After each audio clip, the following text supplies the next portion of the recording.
What do you think about this, Emma Woolf? Should we treat marijuana like Class A drugs?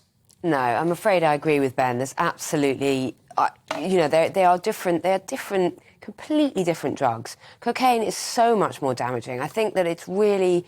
Marijuana is very much like alcohol in the way that some people can, enjoy a couple of glasses of wine and that's fine, and they can enjoy alcohol as part of their life, and some people go to excess. Like Ben, I may have had more than several spliffs during my teenage years and at university and things like that. And then in my 20s, when I was working, I just found that it was no longer part of my life.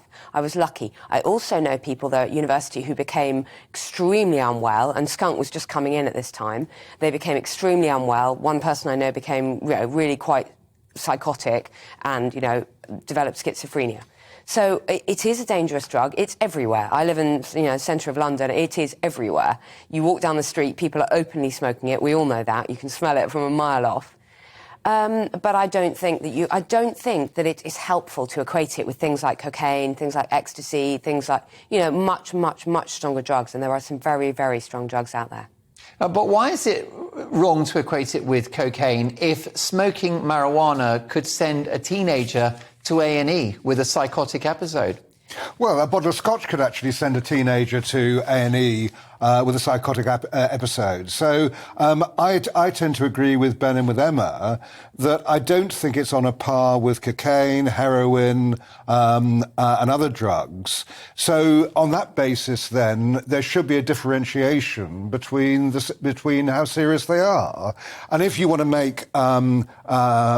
make cannabis a Class A drug, then I would argue that it would be ludicrous not to make gin, vodka, whiskey, also a Class A drug. Where I think you were right, Mark, is where you talked about let's have a national conversation about this. That's what we've been lacking. A lot of police officers say it shouldn't be a criminal matter, it should be a public health matter. If you were to turn it into a public health matter and you were able to legalise drugs and tax them, as happens in America, you'd have enough money to treat the people who suffered because of drugs.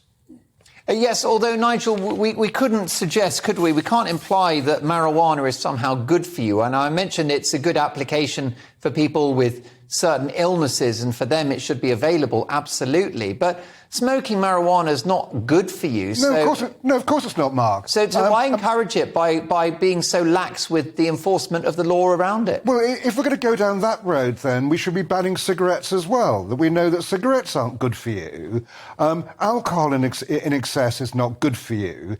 There are all sorts of things we can ban, but the idea that marijuana is any worse than those things, I don't think the evidence is there. You're right about skunks. Skunks obviously a lot more dangerous and can be addictive. Point I'm making there is let's make it a public health issue so we can help the people who do fall foul of these drugs.